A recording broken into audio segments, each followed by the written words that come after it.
Campaigns and elections. I worked as a poll manager this November 6th. Up until this class, I didn't realize how important volunteers were to the election system.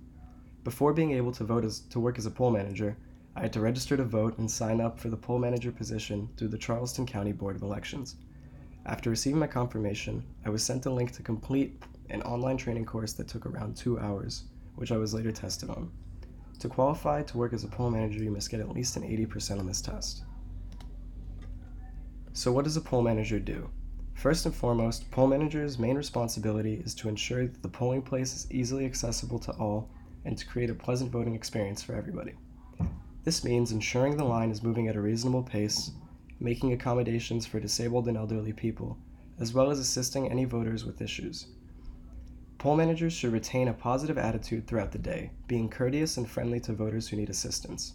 To voters, poll managers are the face of the election. How voters are treated during an election may be a factor in whether that voter chooses to participate in another election.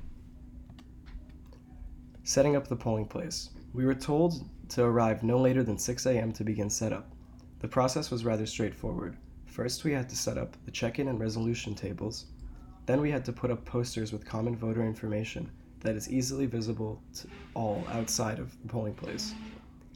Then we set up the voting machines on the other side of the room, far enough from the tables to mass a line moving the flow of voters from the registration to the machines. The last thing we had to do before opening the polling place was print the zero tapes and put them in a location easily visible to all. My experiences as a poll manager. A couple of days before the election, I received a call from our county-appointed clerk, a senior poll manager, to confirm that I was still showing up. Apparently, many precincts had volunteers bail without any notice. On November 6, I showed up to my precinct, Sanders Clyde Elementary, and began setting up the polling place. I was surprised to see that 2 of my classmates were my co-managers. By 7 a.m., everything was set up, and voters were already lining the door. For an hour between 8 and 9, a large crowd of voters showed up and backed the line to the street momentarily. But the crowd at Sanders Clyde was relatively tame to the 4-hour lines at the Charleston Charter School for Math and Sciences. An overseeing manager for a couple of the Charleston precincts asked if I would volunteer to move to the charter school because they needed the help. And they really did need the help. 2 of their poll managers bailed on them last minute, and there were no other volunteers under the age of 70. The clerk at this precinct had been volunteering during the election for the past 30 years. She was truly a seasoned veteran. I was told by the overseeing manager that I was to work the computer registration because they were processing voters too slowly. The problem was that these older clerks had a problem with me taking over the computer registration and wouldn't let me process the voters. I actually got yelled at multiple times for trying to speed up the process. The older clerks seemed to have too much pride in their work to let me do the brunt of it. They were just typing really slowly. I took whatever chance I could to commandeer the computers, since that was where we were losing the most time. Practically every voter was stunned when they got to the registration table, only to see that none of the voting booths were occupied. The typical voter is a rather simple process. First, you take the voter's ID. It could be a weapon permit, military service card, driver's license, or voter registration card, and then you look them up in the system.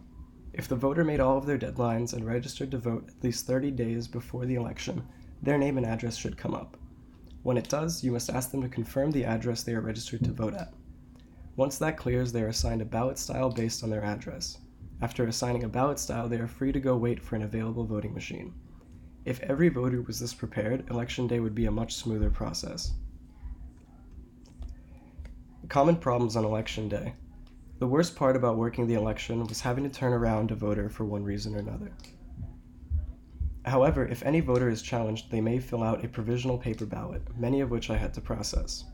One specific issue I ran into was processing 2 voters with the exact same name. A father and son came in separately. I had processed the son first, and it turns out I ended up processing the son as the father, and when the father came in to vote, his vote was already cast, so I had to issue him a provisional ballot. At the charter school, I felt so bad for voters who had waited in the sun for upwards of 2 hours only to get to the registration table and find out that they had been waiting at the wrong precinct. For curbside voting, 2 managers must go out to the vehicle with a voting machine to assist the voter casting their ballot. Due to a high number of curbside voters, we were constantly short-staffed on the inside of the polling place, resulting in delays. I was surprised to see how many people asked me to go into the voting booth with them. I had to tell people, I'm sorry, I'm not allowed to do that. Poll managers are expected to put aside any personal political views, and we cannot assist anybody with their ballot unless they are blind, deaf, or need physical assistance. What I learned. You get a lot of pizza for volunteering. We got like 35 pies, to be exact, so much that I got to walk away with 2 pies at the end of the day. What I saw at Charleston Charter School made me realize that we need more young volunteers to get involved in the process. The people who had been working for a long time may have the passion, but they don't seem to have the endurance needed to get the over 2,000 voters through the polling place. Changing roles throughout the day is an important part. Poll managers get to take a break from more demanding tasks such as curbside voting or using the computer registration. An informed poll manager who knows exactly what to do for each situation is crucial. When problems arose with certain voters, the only people who knew how to fix them were the older managers.